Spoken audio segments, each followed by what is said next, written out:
Vous l'avez peut-être déjà utilisé pour retoucher une photo, écrire un texte ou même pour planifier un voyage. Ce que promet l'intelligence artificielle est infini. D'ailleurs, on ne sait pas encore quelles sont toutes les utilisations possibles. Mais une chose est sûre, c'est qu'elle n'a pas que des bons côtés. Marie n'y connaît pas grand-chose en IA. Elle en a entendu parler dans les journaux, dans les publicités, elle sait que c'est l'avenir qu'on nous promet, sans se douter de l'impact que cette révolution informatique allait avoir dans sa vie. Attention, cet épisode aborde des sujets sensibles. Pour en savoir plus, reportez-vous au texte de description de l'épisode. Vous écoutez Transfert, épisode 376, un témoignage recueilli par Léa Volbert.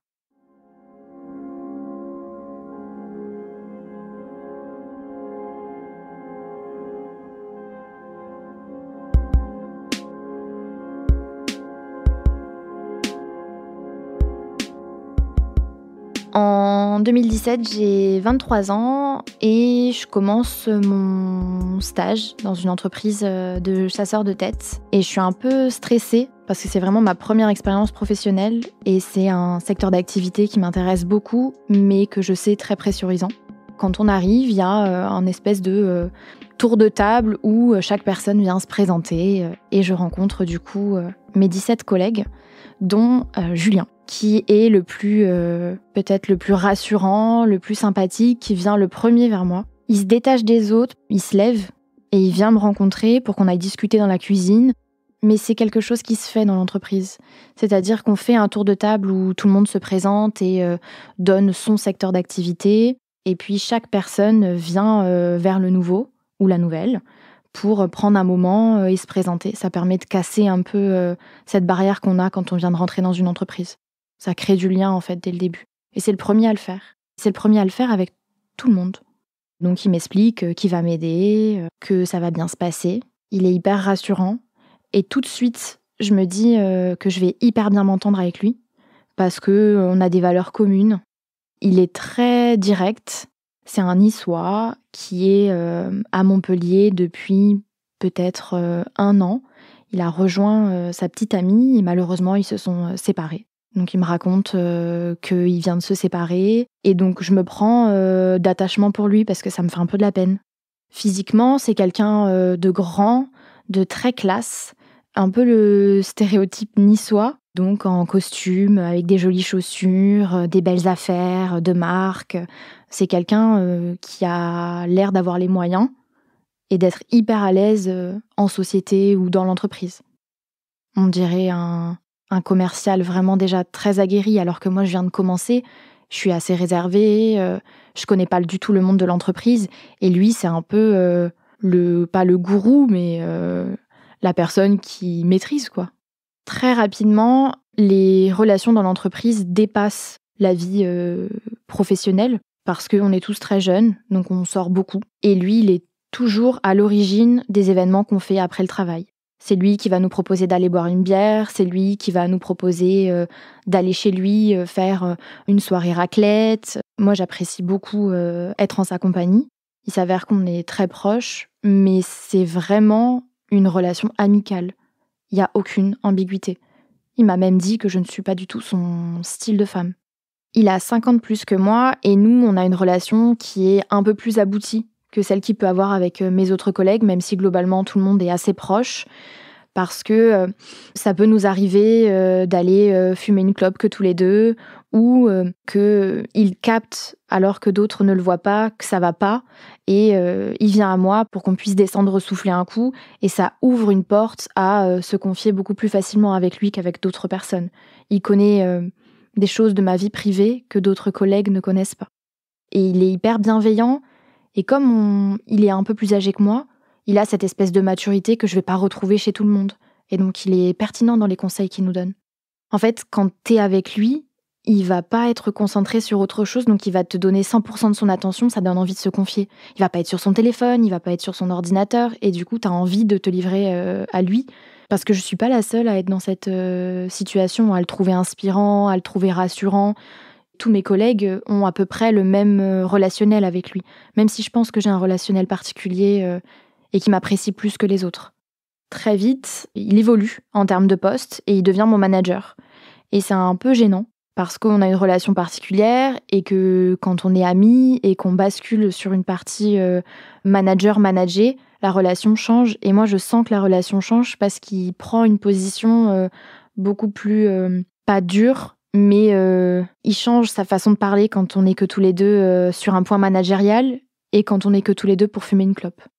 Ça me rend méfiante parce que je me dis qu'il peut changer de personnalité assez vite. Et je me demande à quel point je peux me confier du coup sur ma vie privée, parce que ça lui arrive, quand on fait des points manager-manager, de me retourner des choses. Par exemple, si pendant un week-end, j'ai énormément bu et que le lundi, je suis fatiguée, vu que je me suis confiée sur mes soirées de débauche, il est capable de me le renvoyer en pleine figure pendant un point.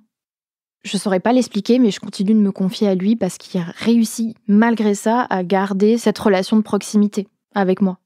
Il reste rassurant. Quand il me donne de son temps, il me donne 100% de son temps. Il m'écoute. Et surtout, il va venir chercher les informations. Il va venir me poser des questions sur ma vie privée. Il va venir me demander comment ça va, alors que d'autres personnes s'en fichent, quoi.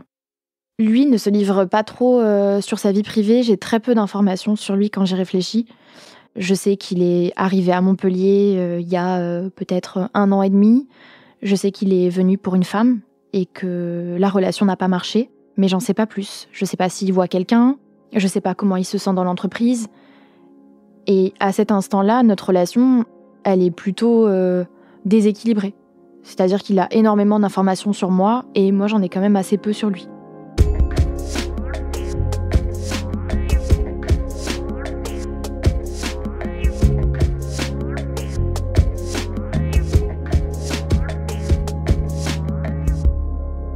Une soirée, il invite tous les nouveaux à venir chez lui pour faire un espèce d'apéro. Et la conversation autour de la table dérive à un moment donné sur des critères physiques, notamment des femmes. En voulant faire le fanfaron, il fait une blague. Et dans sa blague, il pose une question, en tout cas il sous-entend qu'il aimerait connaître la taille de mes tétons. Et comme à cet instant-là, c'est mon manager, je trouve ça hyper gênant.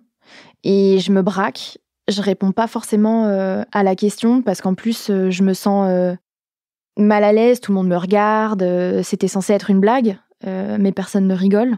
Ça jette très rapidement un froid dans la pièce, et puis ça change de sujet, parce que lui, il va faire une autre blague dans la foulée, où les gens vont rigoler, mais moi, je reste coincée là-dessus, sur cette question hyper intrusive, qui n'est absolument pas drôle, et qui me complexe un peu, parce que j'ai une forte poitrine, et que c'est quelque chose que j'essaye de cacher, et je me rends compte qu'en fait, les gens l'ont vu. À ce moment-là, j'ai plus du tout envie de rester à cette soirée, il doit être 22h, et je prends mes affaires, et je pars à pied, et je rentre chez moi en pleurant. Je me sens trahie, parce que quand on est amis, on se dénigre pas. Ça me déçoit un peu, parce que c'est quand même quelqu'un qui a l'air hyper rassurant, très bienveillant, très à l'écoute, et je me dis, en fait, je le connais peut-être pas tant que ça.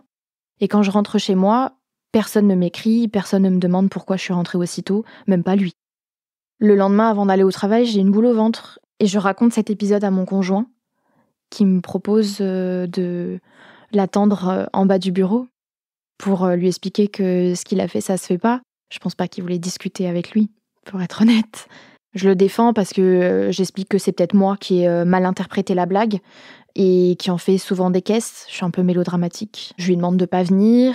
Je minimise un peu l'action qui a été faite. J'en discute avec une de mes copines qui travaille pas dans cette entreprise et qui me dit que c'est inadmissible, que ça se fait pas, que ça porte un nom en entreprise. Ça porte le nom de harcèlement sexuel. Et quelques mois plus tard, j'arrive au bureau avec cette boule dans le ventre et je me demande si notre relation, elle a évolué. S'il se rend compte que moi, j'ai été blessée, et je me rends compte que pas du tout, il fait comme si de rien n'était. Mais comme j'aime pas trop le conflit, je suis rassurée qu'il reste la personne qu'il est. Il reste bienveillant, il est à l'écoute, on continue nos pauses clopes, il se confie à moi. Et c'est là où j'ai l'impression que je commence à m'intéresser à lui, à ce qu'il peut ressentir, et où je commence moi aussi à poser des questions sur savoir est-ce qu'il a rencontré quelqu'un, comment il se sent au travail, comment ça se passe avec nos managers. Et il répond à mes questions. Je commence à plus le connaître et j'arrive à cerner sa personnalité. C'est quelqu'un qui manque cruellement de confiance en lui, notamment avec les femmes. On se montre des photos sur les applications de rencontres et c'est moi qui lui fais son profil sur Tinder. C'est moi qui sélectionne les photos, qui met les descriptions pour essayer de faire en sorte qu'il rencontre quelqu'un. Et on swipe ensemble. Et je remarque qu'il swipe vraiment que des femmes très, très, très jolies. Et je remarque qu'il est hyper exigeant. Il a des critères de beauté d'un mannequin. Je pense qu'il manque de confiance en lui parce que quand on discute et que j'écoute un peu ses histoires amoureuses, je me rends compte qu'il a souvent été à la merci d'eux et très soumis dans ses relations. Il a du mal à prendre du recul et à se rendre compte qu'en fait, il était hyper en demande. Dans ses relations passées, on se rend compte qu'il s'est souvent oublié. Je commence à prendre de plus en plus confiance en moi et je sens que mes managers peuvent me proposer peut-être son poste à lui et qu'il le sent aussi. Il sent le vent tourner, il est méfiant et il a de nouveau des comportements déplacés, des remarques sur ma façon de m'habiller. Une fois, je vais dans la salle de bain, je me lave les mains et en fait, le jet d'eau est très puissant. Et quand je mets les mains sous l'eau, ça m'arrose mon t-shirt au niveau de ma poitrine, ça laisse quelques gouttes. Et je re-rentre dans l'open space et il se permet de faire une remarque hyper déplacée, laissant supposer qu'il y aurait eu une éjaculation.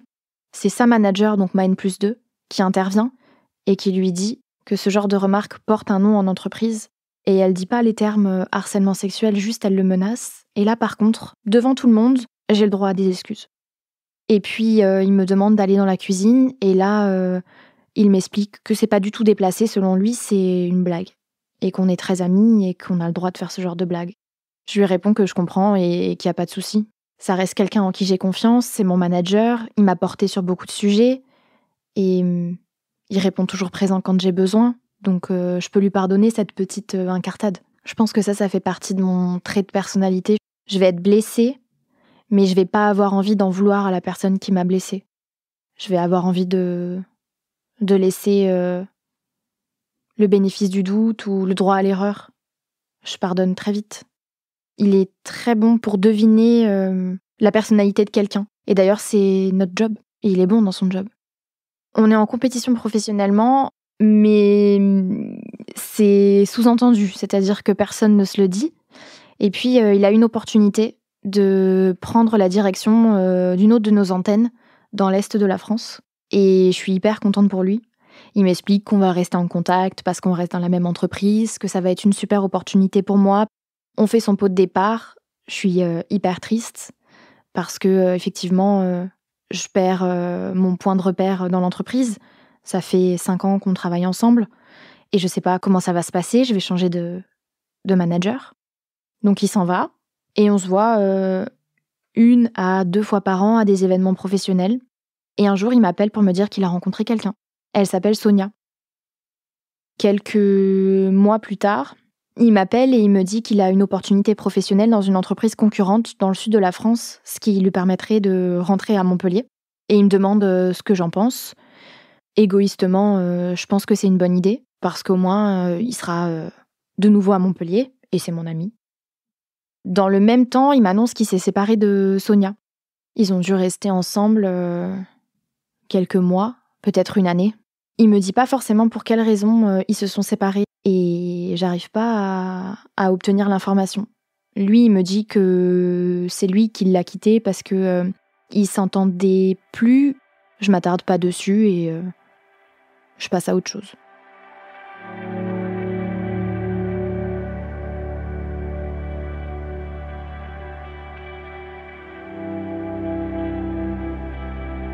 Donc, quand il arrive à Montpellier et qu'il prend son poste, on a une espèce de routine. Alors, c'est pas toutes les semaines, on se voit beaucoup moins.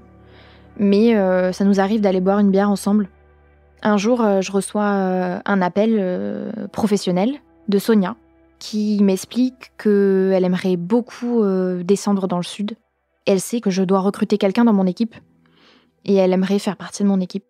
Moi, comme je sais que c'est une top performer, j'acquiesce de suite. C'est pas du tout professionnel, mais je lui dis que je suis au courant qu'elle est séparée et que Julien est descendu dans le sud. et que je sais pourquoi elle a envie de descendre. En fait, je lui tends une perche pour qu'elle me dise qu'elle veut le rejoindre.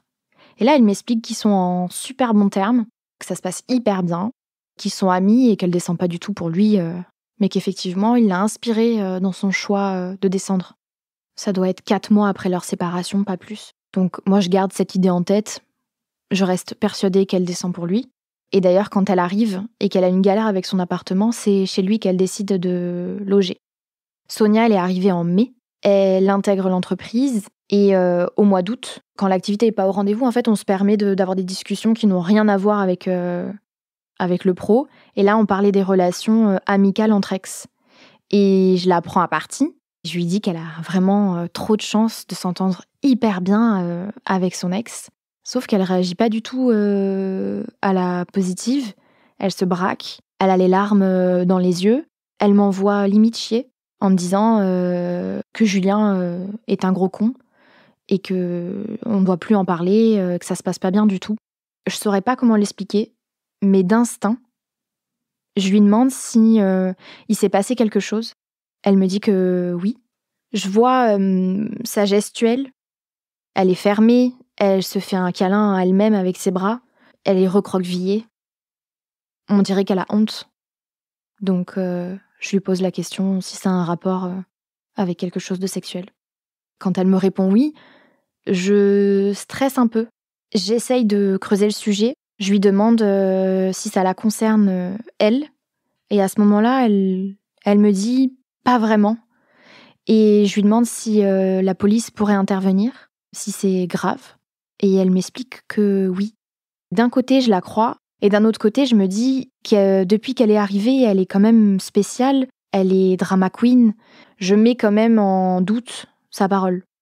J'ai pas envie de me mêler de ce qui me regarde pas. Et comme Sonia est assez dramatique, je veux pas inquiéter Julien. J'attends d'avoir plus d'informations, mais je sens que Sonia est assez fermée sur le sujet. J'ai pas envie d'insister, je suis sa manager. On est en train de parler de choses de l'ordre sexuel, où la police pourrait intervenir. J'essaye de comprendre ce que ça pourrait être, mais je mets de la distance dans tout ça et je pense pas à ce qui s'est passé avant avec Julien. J'omets les incartades qu'il a pu avoir avant, en termes de remarques sexuelles à mon sujet. C'est comme si elles avaient jamais eu lieu. C'est vrai que depuis quelques semaines, j'ai plus de news de Julien. Et je me dis que c'est l'été et que je reprendrai contact avec lui en septembre. Il habite pas loin de mon lieu de travail et je ne le croise plus. Je suis pas très envahissante. Si on me répond pas, je vais pas aller insister pour créer un moment. Si t'as pas envie de me voir, ben, tu me vois pas. Donc, comme c'est le mois d'août et que tout le monde est en vacances, je pars assez égoïstement en congé et je décroche complètement du monde professionnel. Et je passe des super belles vacances. Je rentre ressourcée. J'ai eu contact avec personne du travail. Je rentre en septembre et Sonia vient me voir dès le matin, à l'heure du café, et elle me demande de prendre du temps pour elle à la fin de la journée pour aller boire une bière. C'est la première fois qu'elle me demande qu'on aille boire un coup toutes les deux. La journée se passe, ça me travaille. J'ai mal au ventre. Je refais le fil de ce qui s'est passé dans l'été. Je me refais notre conversation. On boit une bière toutes les deux. Elle est stressée et elle a déjà les larmes dans les yeux. Elle m'explique qu'elle a quelque chose de grave à me dire concernant Julien. Ça m'inquiète. J'imagine que s'il a disparu, c'est qu'il s'est passé quelque chose de grave. Elle m'explique que ça me concerne, ce sujet d'ordre sexuel.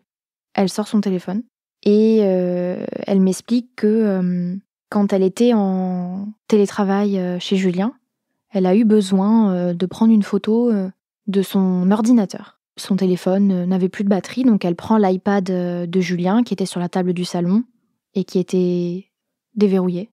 Et là, elle voit qu'il s'est connecté sur son ordinateur et il a pris des photos d'informations confidentielles, sachant qu'il travaille à la concurrence. Donc très vite, elle le confronte. Elle m'explique qu'elle se rend compte pendant la confrontation qu'il est bizarre. Il a des marques rouges dans le décolleté. Il est gêné beaucoup plus que nécessaire par rapport aux informations entre guillemets inutiles qu'il a récupérées. Comme elle le connaît très bien, elle laisse passer et donc elle fait une deuxième fouille le lendemain. Elle m'explique qu'elle est tombée sur une trentaine de photos de femmes nues. Donc moi au début, ça me choque pas trop, c'est un homme. Il a des photos de femmes nues dans son téléphone. Oui, en quoi c'est quelque chose de grave Et puis, je pense qu'elle essaye d'amener la chose doucement pour pas trop me choquer. Et puis, comme c'est quelqu'un d'assez excessif, elle perd patience. Et elle me dit, écoute, c'est toi, il a des photos de toi à poil dans son téléphone. Et là, c'est une sensation, ça fait comme un chaud-froid du bout des doigts jusqu'à derrière la nuque. Un espèce de frisson géant, mais pas du tout agréable. Et je me demande quand est-ce que j'ai fait des photos nues qui auraient pu fuiter. Je lui dis, je suis désolée, mais j'ai jamais fait de photos nues. Ça peut pas être moi sur les photos. Elle me dit, si, c'est toi. Et quand je suis tombée dessus, j'en ai vomi. Et je comprends qu'elle est choquée. Et donc, j'essaye de faire en sorte qu'elle aille bien. Je mets ma main sur son avant-bras et j'essaie de la soutenir comme je peux. Et elle me montre les images.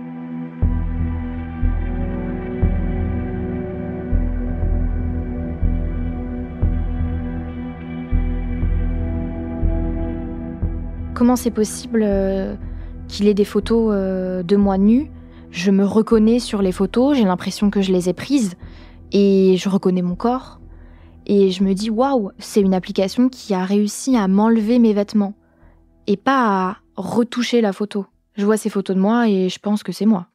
Oui, c'est hyper réel, c'est très bien fait. Demain, la photo, elle sort, c'est moi dessus. Toutes les photos, c'est des photos que j'ai prises. C'est des photos de moi en sortie canoë, c'est un selfie, c'est une story Instagram, c'est une photo professionnelle partagée dans le groupe WhatsApp du bureau. C'est que des photos qui existent vraiment, sur lesquelles je me retrouve complètement nue. Ça annule complètement mes souvenirs. Je sais très bien que j'ai pas posé nue, mais je me dis peut-être qu'en fait si je l'ai fait et je m'en souviens plus. Ça met vraiment un doute. Je pose peut-être 1000 questions. Comment c'est possible qu'il ait obtenu ces photos ? Qu'est-ce qui fait que ça a enlevé mes vêtements ? Je pense pas de suite à un montage. Alors que j'ai 30 ans, je connais les nouvelles technologies, je travaille dans ce domaine-là. Je sais que l'intelligence artificielle existe, mais j'arrive pas à rationaliser. J'ai l'impression qu'on m'a enlevé mon maillot de bain ou qu'on m'a enlevé mon t-shirt ou qu'on m'a enlevé mon pantalon. Et elle défile les photos. Et je me rends compte qu'il y a même plusieurs fois la même photo avec des tailles de tétons différentes et des pilosités différentes, des tailles de lèvres différentes. Et là, je me rends compte qu'effectivement, c'est un logiciel qui a fait ça. En fait, quand elle est tombée sur les images, avec son smartphone, elle a pris les vidéos. Et elle m'avoue qu'elle a pris des vidéos parce que elle savait que je la croirais pas sinon. Parce que je suis très amie avec Julien et que du peu qu'elle me connaît, elle sait que je pardonne très vite et que j'ai du mal à voir le mal chez les gens. Quand on refait défiler la vidéo que j'ai déjà vue, je me rends compte qu'entre peut-être 30 photos de moi, il y a des photos d'autres de mes collègues de travail, d'autres femmes avec qui je travaille ou avec qui j'ai travaillé par le passé. Ce sont des photos de notre groupe WhatsApp de bureau, des réseaux sociaux, qu'il a récupéré, qu'il a transformé. Et je dis à Sonia que c'est hyper grave. Et je lui demande pourquoi elle a attendu autant de temps avant de m'en parler. Elle s'excuse en me disant qu'elle ne sait pas vraiment pourquoi et que c'était dur pour elle parce que elle est sur aucune photo. Elle m'explique que quand elle est tombée sur les photos, elle est partie de l'appartement et elle l'a croisée dans l'entrée. Elle a attendu d'être dans son nouvel appartement, chez elle, pour lui faire un message en lui disant que c'était un gros dégueulasse et qu'elle avait vu ce qu'il avait dans son iPad. Et il lui a répondu qu'il était choqué de son voyeurisme. Et quand elle me raconte ça, elle pleure et je me rends compte qu'il lui a retourné le cerveau et qu'elle a vraiment l'impression d'avoir fait du voyeurisme. Je fais des liens très vite, ça fait plus d'1 mois et demi que j'ai pas croisé Julien. Tout est limpide. Je me rends compte qu'il pense que Sonia m'a mis au courant des photos depuis longtemps. Je récupère les vidéos, je rentre chez moi et sur le trajet du retour, j'ai peur de le dire à mon conjoint. J'ai peur que mon conjoint s'énerve contre moi parce que les photos sont hyper réalistes. J'ai peur que ça me retombe dessus parce que de base, j'ai quand même posté une photo. Peut-être qu'il va me dire que je l'ai cherchée. J'anticipe tout et je culpabilise. Et puis arrivée chez moi, je suis comme un peu anesthésiée. J'appelle ma meilleure amie parce que il faut savoir que sur certaines photos, je suis avec elle. Et l'intelligence artificielle, elle fait pas qu'un seul corps sur une photo, elle fait tous les corps qu'il peut y avoir. Et je veux la prévenir que par effet ricochet, elle se retrouve nue sur les photos. Elle est professeure des écoles. De suite, elle panique. Et limite, elle me secoue en me disant « Mais tu te rends compte je travaille dans l'éducation nationale, je n'ai pas le droit de faire du porno. Si la photo, elle fuite, on va pas se poser 36 000 questions. C'est grave. Pourquoi tu ne réagis pas et pourquoi tu prends sa défense ?» Parce que à ce moment-là, je lui explique que c'est rien, que c'est une intelligence artificielle, que je ne pense pas qu'il ait diffusé les photos, qu'elle s'inquiète pas, je vais gérer. Et là, clairement, elle me secoue et elle me demande de faire quelque chose rapidement. Je mets du temps avant de me rendre compte que c'est grave. Parce que je pense être anesthésiée de la situation, c'est un choc. C'est mon ami. Je suis pas son style de femme. Je me retrouve nue dans son téléphone. Enfin, pour moi, il n'y a pas de... C'est pas réel.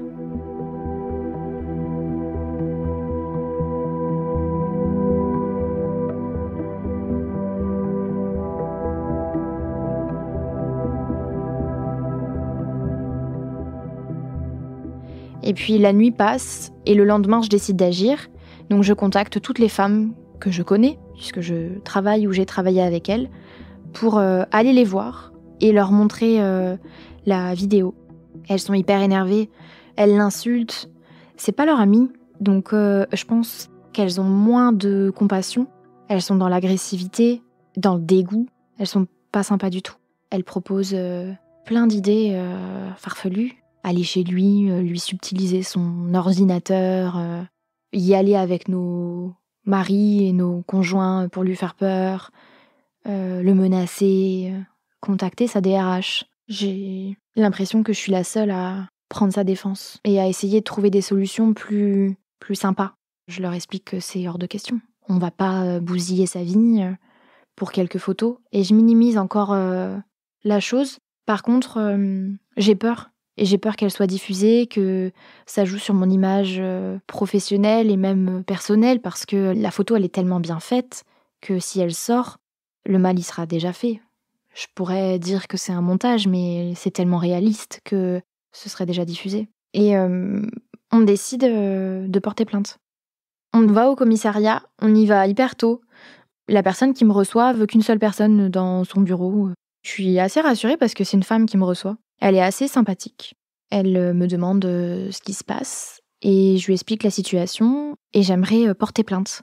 Et je suis assez surprise de la réaction de la policière. Elle m'explique qu'on a le droit à tous avoir des fantasmes. Tant qu'on ne diffuse pas les photos, on peut pas être puni. Et si par exemple demain son fantasme c'est Justin Timberlake, elle a le droit d'avoir une photo de Justin Timberlake. Elle coupe son visage et elle le met sur un corps nu et elle peut faire ce qu'elle veut avec pour son plaisir personnel. Que c'est qu'un fantasme et que c'est pas puni par la loi. Et ça m'énerve.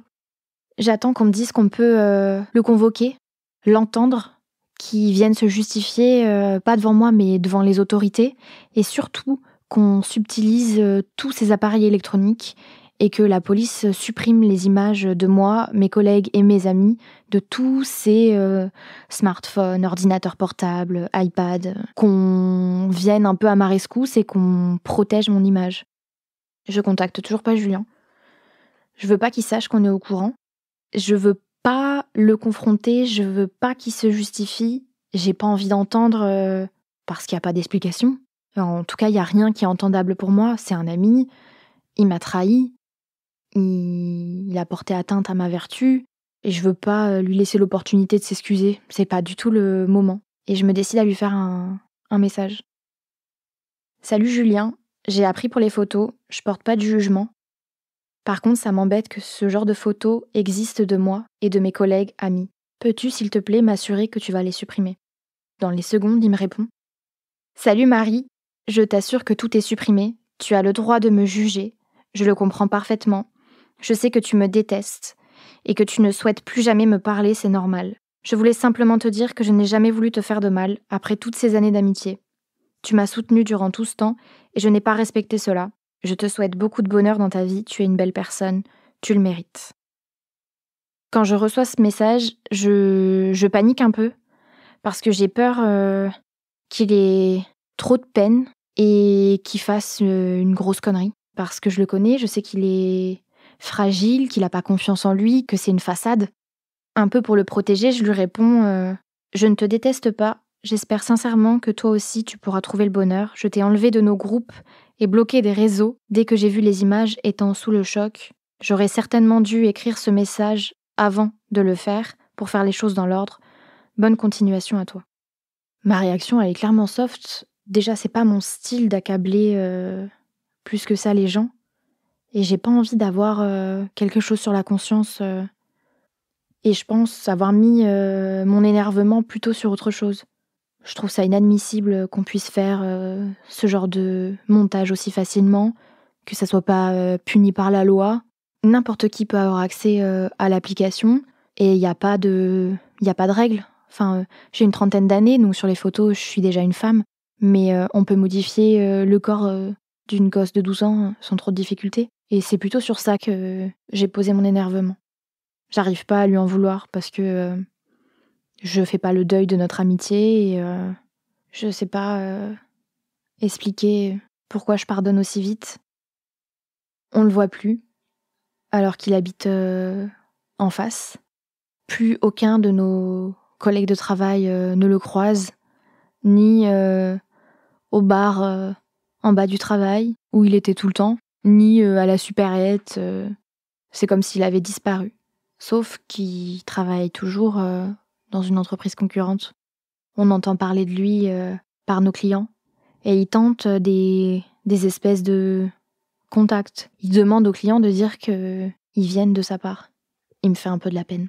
C'est quelqu'un qui est seul, qui avait que ses collègues de travail en tant qu'ami à Montpellier. Tout le monde lui a tourné le dos. On a appris que dans l'entreprise dans laquelle il est, il s'est fait licencier.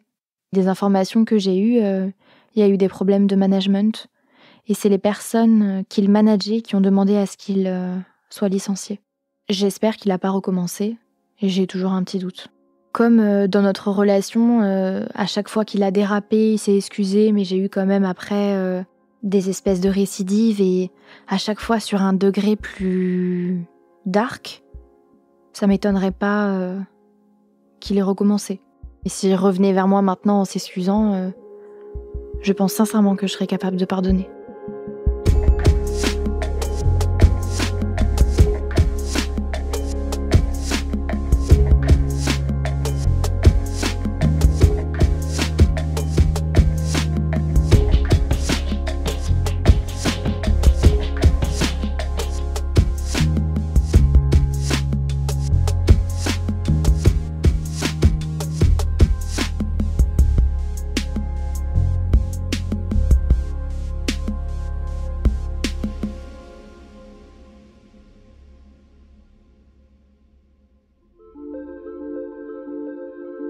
Vous venez d'écouter Transfert, épisode 376, un témoignage recueilli par Léa Volbert. Cet épisode a été produit par Slate Podcast. Direction éditoriale, Christophe Caron. Direction de la production, Sarah Koskiewicz. Direction artistique, Benjamin Septem-Ours. Production éditoriale, Sarah Koskiewicz et Benjamin Septem-Ours. Chargée de pré-production, Astrid Verdun. Montage, Mona Delahaye. Prise de son et habillage musical, Johanna Lalonde. L'introduction a été écrite par Sarah Koskiewicz et Benjamin Septem-Ours. Elle est lue par Aurélie Rodriguez. Retrouvez Transfert tous les jeudis sur slate.fr et sur votre application d'écoute préférée. Découvrez aussi Transfert Club, l'offre premium de Transfert. 2 fois par mois, Transfert Club donne accès à du contenu exclusif, des histoires inédites et les coulisses de vos épisodes préférés. Pour vous abonner, rendez-vous sur slate.fr/transfertclub. Pour proposer une histoire, vous pouvez nous envoyer un mail à l'adresse transfert@slate.fr.